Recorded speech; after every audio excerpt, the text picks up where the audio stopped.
Forum, इस संस्था के अंतर्गत एक छोटा सा कार्यक्रम हमने यहाँ रखा है और उसके लिए आप सब यहाँ पधारे। इसके लिए वर्ल्ड क्रिएटिविटी फोरम संस्था की तरफ से हम आपका दिल से शुक्रिया अदा करते हैं। और कुछ ही पल में, सिर्फ मैंने माननीय अमरगिरी सर जी से विनती की थी, तो उन्होंने भी इस कार्यक्रम की शोभा बढ़ाने के लिए तुरंत हाँ कर दिया। इसके लिए दिल से शुक्रिया। और भारत की तरफ से सच में मैं मुझको गौरवान्वित महसूस कर रही हूँ। माननीय प्रमुख अतिथि माननीय अमरगिरी जी, माननीय सदस्य भाषा आयोग नेपाल तथा विशिष्ट अतिथि माननीय गोपाल अष्ट जी, माननीय सदस्य भाषा आयोग नेपाल, इनका भी मैं हृदय से धन्यवाद देती हूँ। और उन्होंने इस कार्यक्रम के लिए आकर इस कार्यक्रम की शोभा बढ़ाई है। वैसे मैं मेरे पिता तुल्य माननीय कनद रेग्मी जी सर, इनके ही मैं आभार व्यक्त करती हूँ, क्योंकि वो हमेशा एक पिता की छत्र छाया से मुझे संभालते रहते हैं और उन्हीं के ही आशीर्वाद से आज यह अवसर मुझे प्राप्त हुआ है, ऐसा मैं मानती हूँ। स्टेज पे जो माननीय सदस्य बैठे हैं और मेरे सामने जो भी बहेरी साहित्य समाज के लोग सब यहाँ बैठे हैं, उनका ही मेरे कार्यक्रम में उपस्थित होने के लिए मैं से दिल से शुक्रिया, धन्यवाद।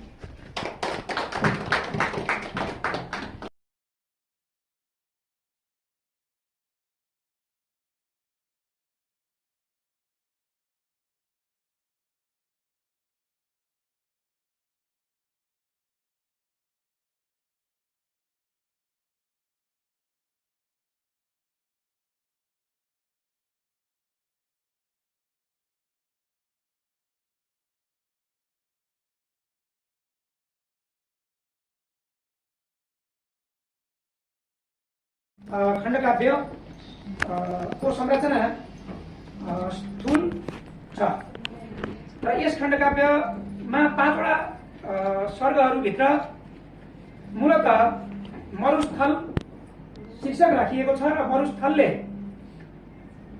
विभिन्न अर्थहरू प्रदान गरेको छ। अभिधात्मक रूपमा अहिलेको मरुभूमि, जहाँ अरबमा हामी मरुभूमि छ भन्छौँ, अभिधान अर्थका रूपमा त्यो मरुभूमिलाई नै यसले देखाएको छ। उहाँले रामायणको सन्दर्भलाई जोडेर लङ्का जाँदाखेरि रामले समुद्रलाई सुक्नका लागि अनुरोध गरेको र समुद्र नमानेपछि बाण प्रहार गर्न लाग्दाखेरि क्षमा याचना गरेपछि तादोमा लगाइसकेको बाण फिर्ता लिन नसकिने भएका कारण उत्तर दिशातर्फ उक्त बाणलाई रामले प्रहार गरेपछि अहिलेको मरुभूमि स्थलमा गएर त्यो बाण खसेपछि त्यो भूमि जब्बर अथवा मरुभूमिका रूपमा मरुभूमि बन्न पुगेको एउटा अभिधात्मक र मिथक कथासँग जोडेर मरुभूमिलाई देखाउनु भएको छ। अर्को, यो मरुस्थलले अहिलेको वर्तमान मानव समुदाय मरुभूमि जस्तै भइसकेको छ। हामीभित्र लोभ, मोह, स्वार्थ जस्ता अनेकौं मृग तृष्णाहरू, मृग मरीचिका भन्ने शब्द धेरै ठाउँमा प्रयोग गर्नुभएको छ। यो मरीचिकाका कारणले मान्छे एउटा इच्छा पूरा गर्छ, फेरि अर्को अगाडि आउँछ, त्यो इच्छा पूरा गर्छ, फेरि अर्को इच्छा अगाडि आउँछ र इच्छाहरूको पूर्ति गर्ने क्रममा सुख प्राप्त गर्ने सिलसिलामा ऊ श्रृङ्खलाबद्ध रूपमा भागिरहेको छ, दौडिरहेको छ। यसबाट मानव हृदय अथवा हाम्रो जीवन पनि मरुभूमि भन्दा कम भएको छैन, मरुभूमि जस्तै नै भएको छ। हत्या, हिंसा, बलात्कार, यावत प्रकारका गलत कामहरू संसारमा भएका छन् र यसले गर्दाखेरि मानव हृदय पनि, मानव समुदाय पनि मरुस्थल जस्तै बन्न पुगेको छ भन्ने अर्को लाक्षणिक अर्थ यसमा छ। र त्यसभन्दा पर गएर अझ अभिव्यञ्जनात्मक अर्थ खोज्दै जाँदा हामी भित्रको अज्ञानतालाई हटाएर हामी भित्रको माया मोह काम क्रोध लोभ मोह हामी चतुर्वर्ग फल प्राप्ति भन्छौँ। यिनी चारैवटा मध्ये काम क्रोध र लोभ यिनी तत्त्वलाई हटाउन सकेर परम तत्त्व अथवा ईश्वरीय आत्मज्ञान प्राप्त गर्न सकेपछि मानव जीवन सार्थक हुन्छ। त्यो प्राप्त गर्नका लागि हामी मरुस्थल जस्तै मरुस्थलमा पानीको खोजी, मरुस्थलमा रुख बिरुवाको खोजी, मरुस्थलमा जीव जन्तुको खोजी जस्तै हामी त्यो ज्ञान प्राप्तिका लागि, तत्त्व प्राप्तिका लागि हामी भौतारिरहेका छौँ। र त्यो प्राप्त गर्ने अर्थमा मरुस्थलबाट मानव बन्ने, शैतानबाट मानव बन्ने अर्थमा मरुस्थलबाट हराभरा उर्वर जमिन बन्ने अर्थमा यो मरुस्थल खण्डकाव्य आएको छ। यो मरीचिकाले गर्दाखेरि मान्छे मरुस्थल जस्तै बनेको, हाम्रा सपनाहरूले, हामीले प्राप्त गर्न खोजेका आकांक्षाहरूले हाम्रो हृदयलाई र हाम्रो जीवनलाई मरुस्थल जस्तै बनाएको। सँगसँगै नारी अस्तित्वको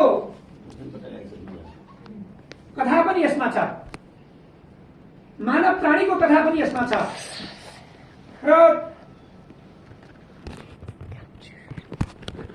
कवि स्वयंले आफूलाई पनि मरुस्थलको रूपमा उल्लेख गर्नु भएको छ। मरुस्थल यस अर्थमा कि उहाँ पनि ज्ञानको खोजीमा हुनुहुन्छ। उहाँ पनि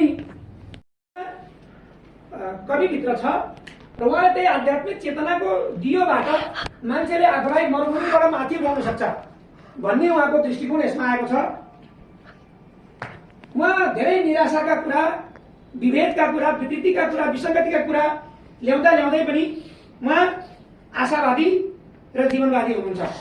उहाँले जीवन आशावादी चाहिँ हामीले सङ्घर्ष गर्न सक्नुपर्छ, मानव जीवन हो, हामी चेतनशील प्राणी हो, यसलाई हामीले आफ्नो चेतनाको दियोबाट आत्मतत्व प्राप्त गरेर हामी अगाडि बढ्न सक्छौँ भन्ने एउटा सम्पूर्ण मानव समुदायलाई आशावादी जीवनवादी दृष्टिकोण उहाँले दिनुभएको छ।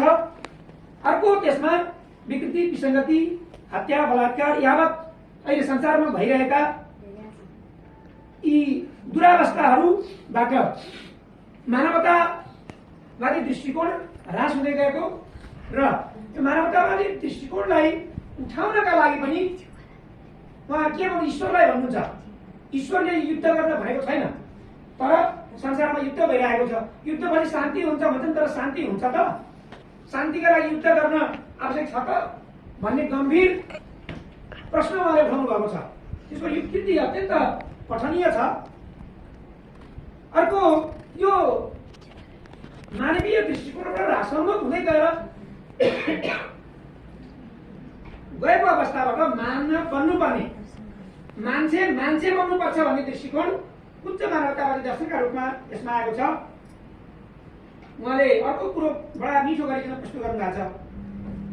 आत्मा अथवा मनका दुईवटा तत्त्व, एउटा सौन्दर्य अथवा सुन्दरता, अर्को सत्य।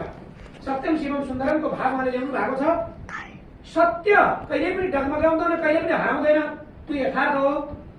तर त्यो सत्य सँगसँगै सौन्दर्य पनि संसारको महत्त्वपूर्ण पक्ष हो।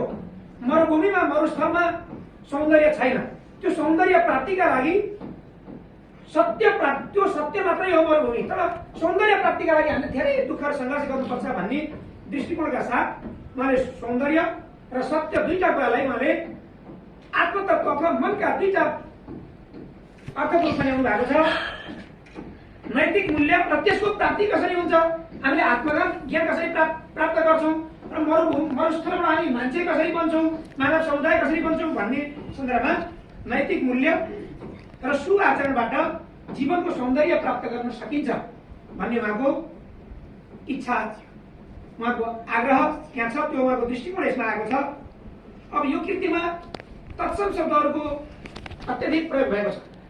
तत्सम शब्दपछि हिन्दी र उर्दूका शब्दहरू प्रयोग भएका छन्। केही तत्सम शब्दहरू अलि प्रयोगमा चलन चल्तीमा नभएका अनि दुर्बोध्य जस्ता पनि छन् र केही उर्दू भाषाका शब्द पनि प्रयोगमा कम भएका शब्दहरूको पनि प्रयोग भएको छ र उर्दू शब्दहरू अधिकांश चलनचल्तीकै शब्दहरू छन् र हामीलाई बुझ्न त्यति गाह्रो छैन। यहाँ कयौँ मिथकहरूको प्रयोग गर्नुभएको छ र कयौँ कथाहरू उहाँले जोड्नु भएको छ र यसलाई हामी खण्डकाव्य कथा अथवा एकाङ्की अवस्थामा पुग्न सक्छौँ।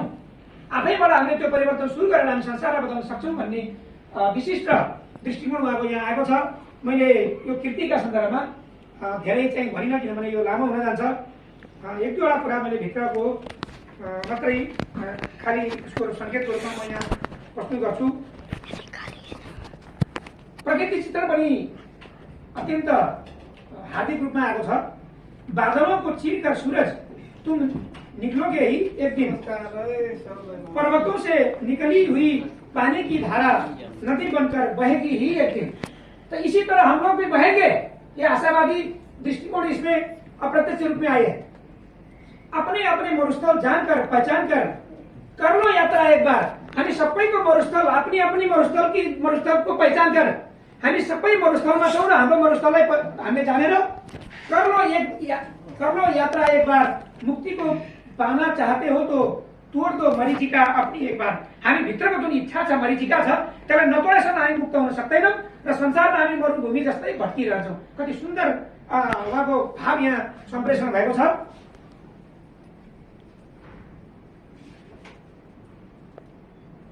यहाँ गौतम बुद्धको पनि साक्ष्य छ। मैं के अनंत आयाम की यात्रा पर निकले हैं सब, शून्य से एक की ओर, एक से दो की ओर, तो क्रमशः विकसित हुँदै जान्छ। एकैचोटि हामी पूर्णता प्राप्त गर्न सक्दैनौँ और दो से अनेक की ओर। यो जसरी मध्यरातमा भगवान गौतम बुद्ध आफ्नो सुन्दर दरबार, घर परिवार, श्रीमती, छोराछोरी जम्मै छोडेर उनी ज्ञानको भोगमा उनी घर छोडेर हिँडे जस्तै हामी निक्लिनु पर्छ ज्ञानको लागि। र तब मात्रै ऐसा ज्ञान तक छुपाकर भी समय आने पर अंधा हो जाना अछुते सत्य से, मैले यता धेरै पढिन। यसरी यो कृति एउटा सुन्दर कृतिको रूपमा आएको छ। हामी छन्दमा अथवा गद्यमा नेपाली भाषामा लेखिराखेका पढिराखेकाहरूलाई अब हिन्दी भाषा विशेष गरी कथन बहुल शब्दहरूको प्रयोग भएको भाषालाई अलिकति मेहनत त पर्ला कतिपय अवस्थामा, तर यो अत्यन्त सुन्दर कृति आएको छ। यो कृतिले पहिलो पटक यसको नेपालगञ्जमा यसको चर्चा हुने अवसर पायो, त्यो अवसर नेपालगञ्जले पायो। यसको लागि उहाँहरू लेखक र यो संस्थालाई म हृदयदेखि नै आभार प्रकट गर्दछु। र म यस बीचमा सम्मान गर्ने कार्यक्रमलाई जोड्न चाहन्छु। त्यसपछि मात्रै कृतिकारको विचारलाई हामी सुन्नेछौँ र त्यसपछि सभालाई हामी समापन गर्नेछौँ। म अलिकति सम्मानित श्रेष्ठाज्यूहरूलाई सर्वप्रथम सनत रेग्मीज्यू हुनुहुन्छ, वर्ल्ड क्रिएटिभिटी फोरम नासिक महाराष्ट्रद्वारा गरिने सम्मान।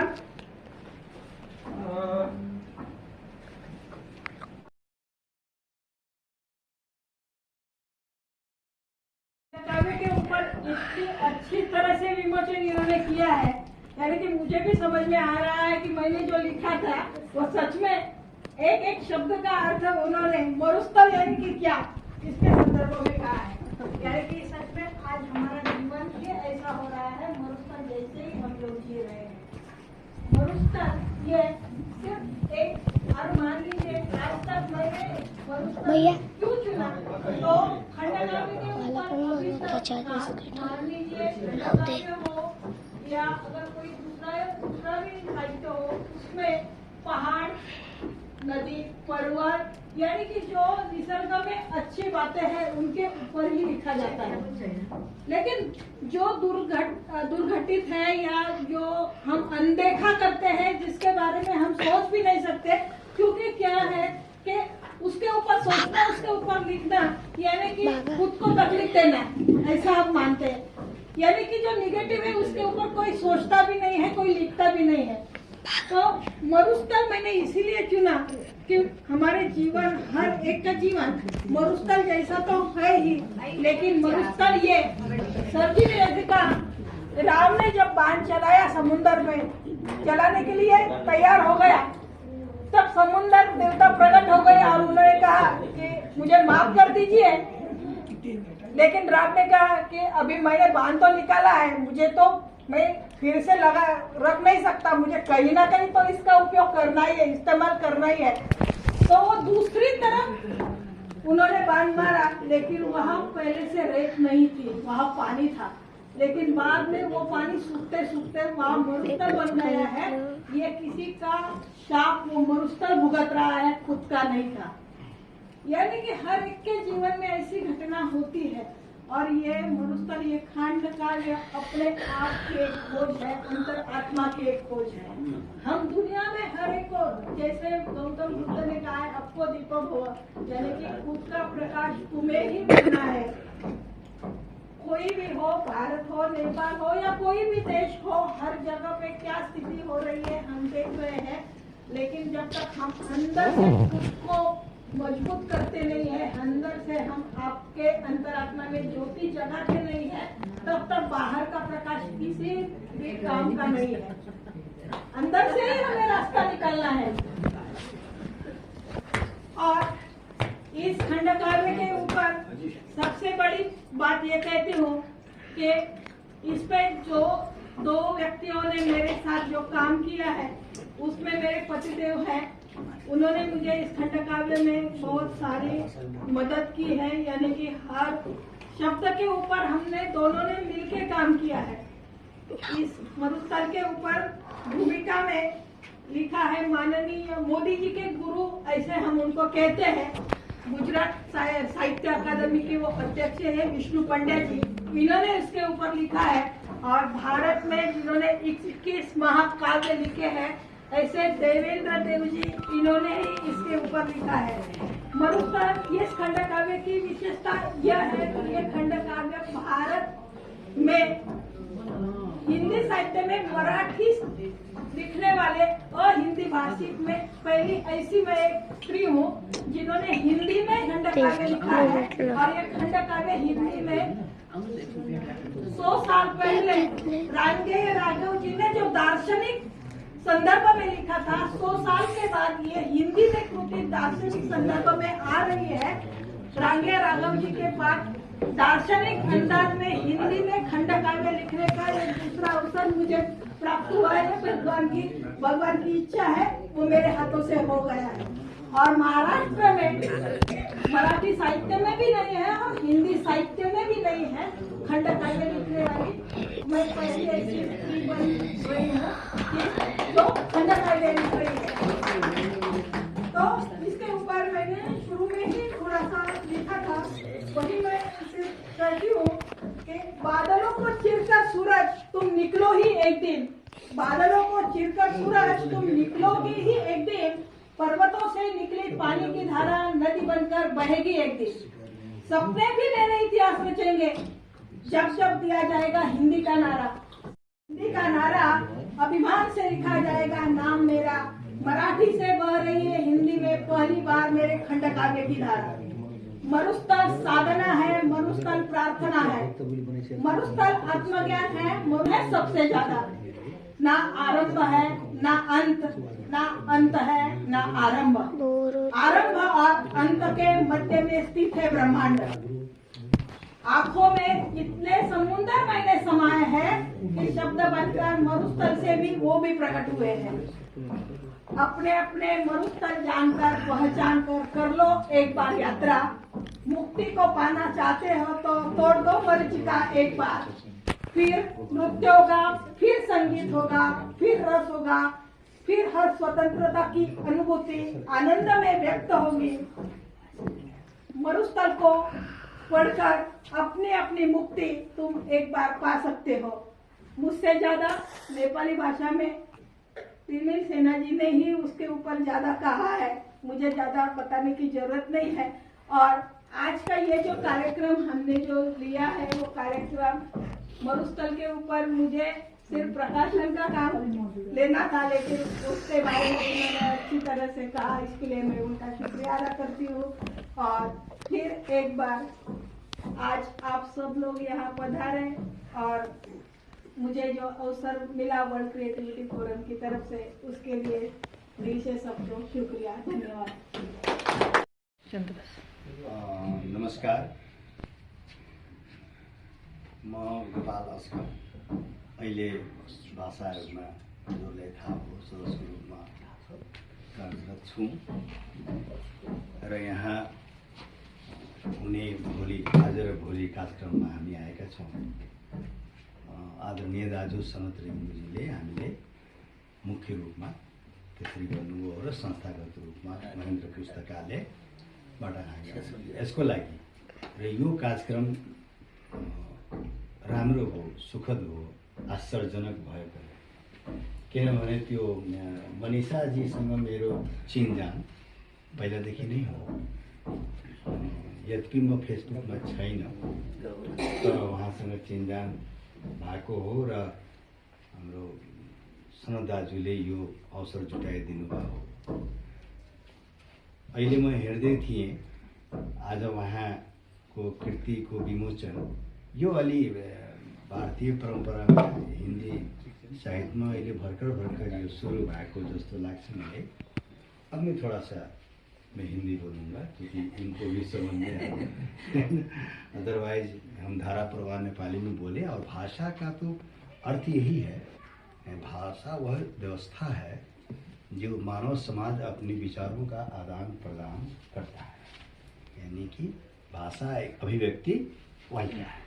हम चाहें किसी भाषा में बात कर लें तो यहाँ तो बोलने का अर्थ यह है कि मैं जो बोलूँ आप समझ जाएं और आप जो बोलें मैं समझ जाऊँ। तो इसीलिए मैंने हिंदी का चयन किया।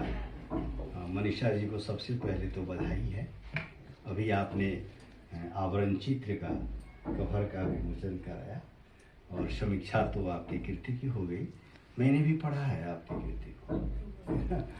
आपने कहा उपेक्षित पात्रों को आधार बनाकर खंड काव्य लिखने की जो परंपरा है हिंदी साहित्य में बहुत ज़्यादा है शुरू से।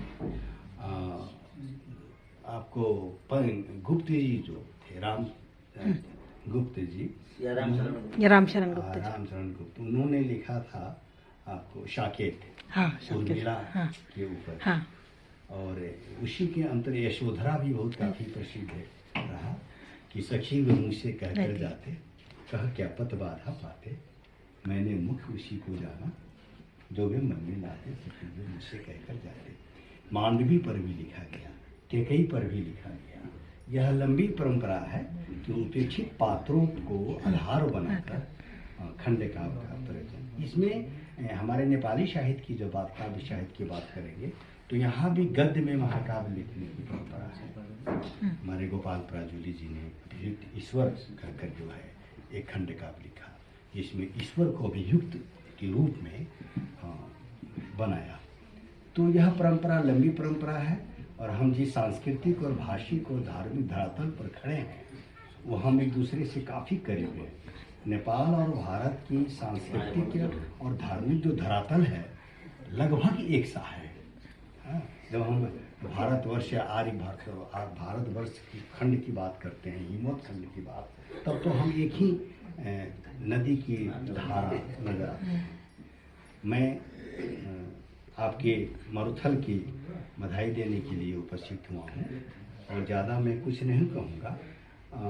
इनके बारे में एक पत्रिका में इन्होंने खुद एक संवाद अंतर्वार्ता इन्होंने छापा था। मुझे लगता है कि मैं उसका अगर 2 शब्द पढ़ दूँ तो ये जो हैं इनके लिए मेरी शुभकामनाएं हो जाएंगी।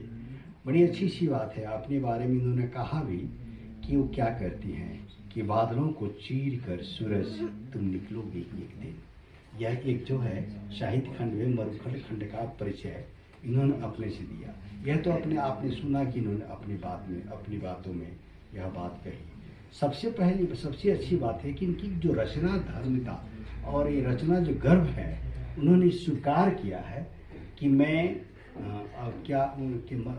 मरुस्थल बन जाने की प्रक्रिया मेरे भीतर अर्थात अवचेतन मन में धीरे धीरे आरंभ होने लगी और आज मेरे सामने खंड काव्य के रूप में प्रस्तुत होते हुए सामने आई है। और आज मुझे काफ़ी खुशी भी हो रही है और प्रसन्नता भी। मैं जब अपनी नज़रें इधर उड़ाकर देखता हूँ और मन ही मन जब मैंने गणना शुरू किया तो हम पुरुष 12 लोग हैं। आपको नीचे मेरे लगा है हम पुरुष यहाँ सिर्फ 12 लोग हैं और महिलाएं 13 जन हैं। तो अगर देखा जाए तो हम आज की बहुत खुशी की बात है कि मनीषा जी को शुभकामना देने के लिए और उनकी जो विद्युत तरंग है साहित्य का उसको स्वीकार संकेत करने के लिए आप 13 महिलाएं बहनें हमारे नेपाल की धरती से जुड़ी हैं। तो आधा का और ये स्त्री विमर्श की कमिटी के है इसके लिए वही बात है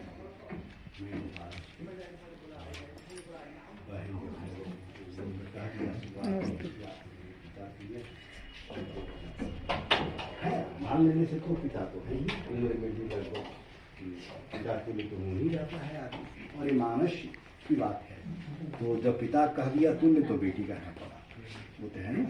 तो उसी पुत्री को जो है अपने ओर से हार्दिक धन्यवाद। आप अपने कर्म पर वो हरिवंश राय की जो पंक्ति है अग्निपथ हम सब जानते हैं उस अग्निपथ पर आप जो कर्म से आगे बढ़ें और इस तरह से काव्य कला और सही बात है कि हिंदी साहित्य में मराठी मातृभाषी की कलम से यह पहली बार हिंदी में रची हुई काव्य खंड की धारा बह रही है। और यही शुभकामनाएं के साथ आप और आगे आए और निश्चित रूप से यह किताब जो किताब जब सकलिक रूप में आएगी पुस्तक रूप में तो हम लोग और ज़्यादा होंगे हम उसका इंतजार करेंगे। बहुत बहुत शुक्रिया बहुत धन्यवाद। यहाँ और पनि मेरो कुरा सुनिदिनुमा तपाईँ सबैलाई धन्यवाद दिँदै म आफ्नो धन्यवाद। अझ गम्भीर हुन आफ्ना आगामी दिनहरूलाई अझ उपलब्धिमूलक बनाउन सृजनाको क्षेत्रमा अझ गम्भीर ढङ्गले लाग्न प्रयोग गर्छ। त्यो सम्मानित हुने स्रष्टाहरूलाई पनि यसले त्यसै गरी उत्प्रेरित गर्नेछ भन्ने मलाई लाग्छ। म सम्मानित सबै स्रष्टाहरूलाई हार्दिक बधाई ज्ञापन गर्छु। उहाँहरूको लेखनी उहाँहरूको साहित्यिक योगदान आउँदा दिनहरूमा अझ समृद्ध हुनेछ। त्यसबाट नेपाली साहित्य अझ बढी लाभान्वित हुनेछ। मनिषा खटाटेजीको बारेमा मलाई धेरै थाहा छैन। थाहा नभएको कुरो मैले थाहा छ भन्नुहुन्न। उहाँ साहित्यको क्षेत्रमा सक्रिय हुनुहुन्छ। हाम्रो राजेन्द्रजीहरू एउटा फोरम नै खोलिकन मसँग अघि नै कुरा हुँदाखेरि उहाँले भन्नुभएको थियो हामीले अङ्ग्रेजीमा पनि काम गरिरहेछौँ, हिन्दीमा पनि हामीले काम गरिरहेछौँ, दुईटै भाषामा हाम्रो काम भइरहेछ भनेर मसँग भन्नुहुन्थ्यो।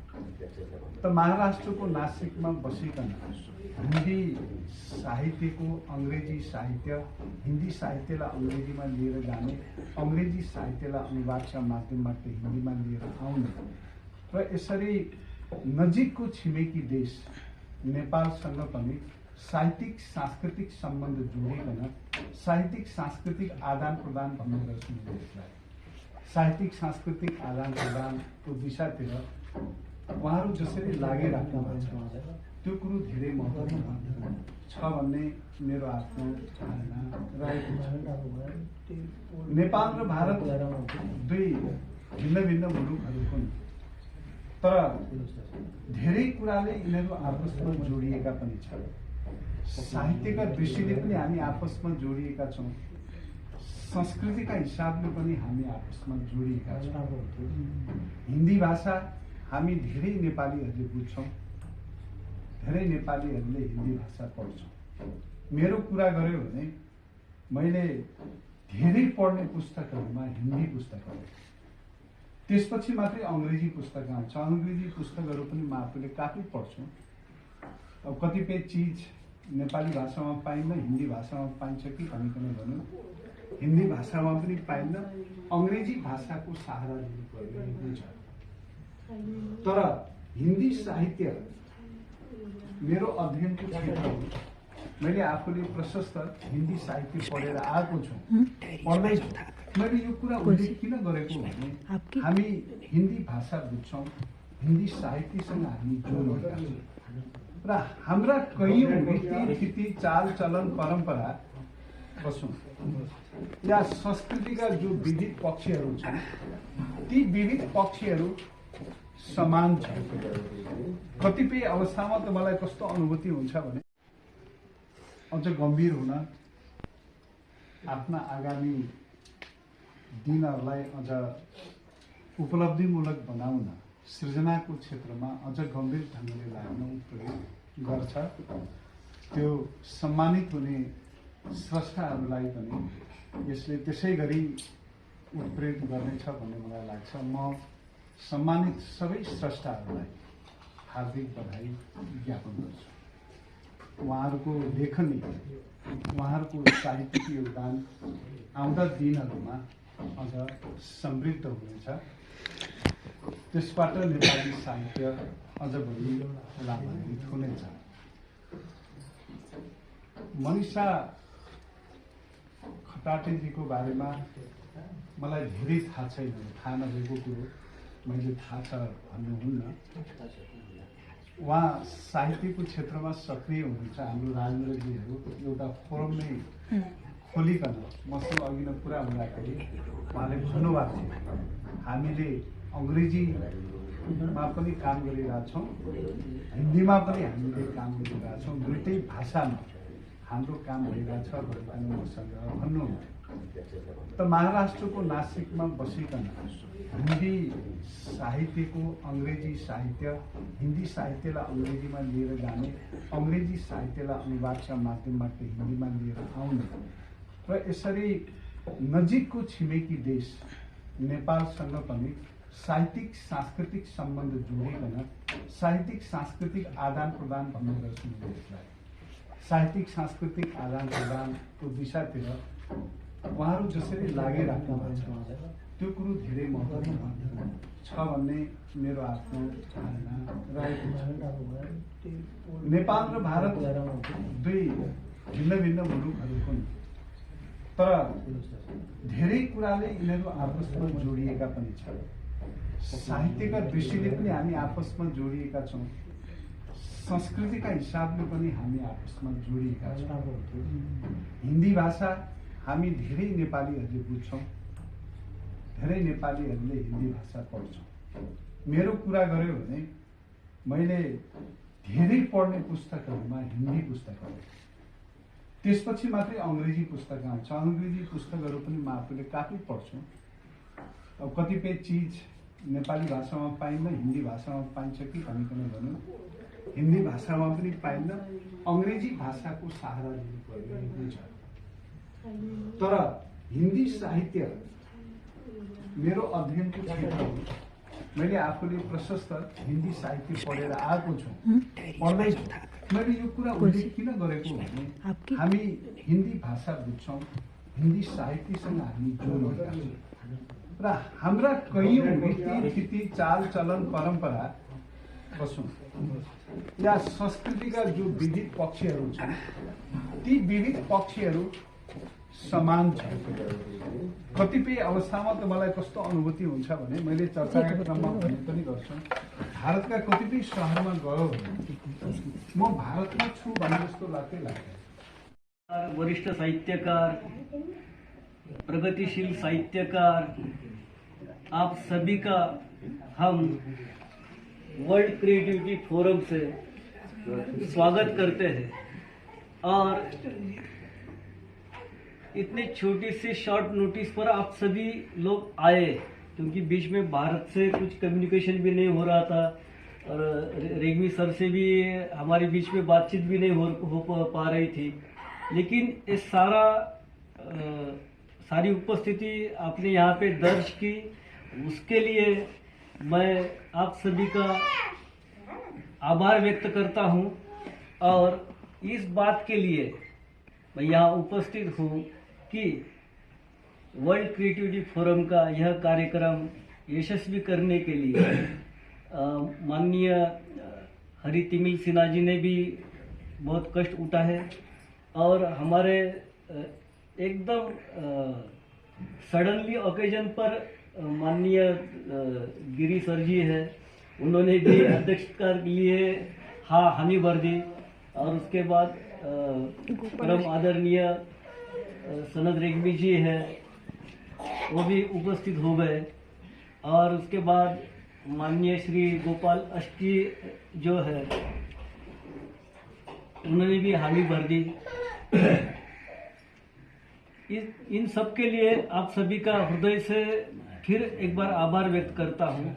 और इस कार्यक्रम के लिए समीक्षा एवं सम्मान कार्यक्रम और मरुस्थल खंडकाव्य का एक मुखपृष्ठ का विमोचन हमने यहाँ पे किया है। तो हमारी एक साहित्यिक यात्रा नेपाल की भूमि से शुरू हुई थी। उसके यानी उसका प्रवेश द्वार जो है, तो हमारी परम आदरणीय सुषमा शर्मा जी है, उनके द्वारा ही हमें नेपाल से काफ़ी लगाव रहा और वो बढ़ा। और आज इस कार्यक्रम के रूप में एक सक्सेसफुल पायदान के रूप में हम इसे देख रहे हैं। और हमारी यही इच्छा है कि चलो मुखपृष्ठ का विमोचन यहाँ पे हुआ है और कृति का भी विमोचन हम यहीं पर नेपालगंज की भूमि में करेंगे, और वो भी बहुत जल्द से जल्द करेंगे। और एक मन में संकल्प है कि इस कृति का हम दूसरी किसी भाषा में अनुवाद करने के बजाय पहली बार हम उसको हिंदी से नेपाली भाषा में करने का एक संकल्प मन में है। इस संकल्पों को भी हम ईश्वर किस तरह से राह दिखाता है, अनुवाद करने के लिए कौन आगे आता है, अभी तक कुछ पता नहीं है, लेकिन ईश्वर से यही प्रार्थना है कि वो भी जल्द से जल्द कहीं ना कहीं रास्ता दिखाए और हम उस रास्ते पर अच्छी तरह से चले। साहित्य के बारे में बहुत सारी अवधारणाएं हैं, तो आईना है या जीवन को व्याख्यायित करता है या समाज को परिभाषित करता है, लेकिन साहित्य हो, कला हो या संस्कृति हो, इससे मनुष्य जीवन के लिए दूसरी अभिव्यक्ति नहीं है।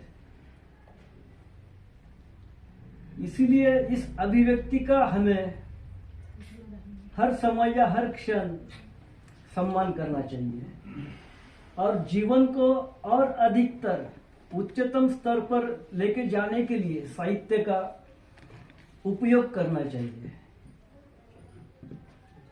हमारी चेतना अधिकाधिक विकसित होने के लिए हमने साहित्य को एक माध्यम बनाना चाहिए।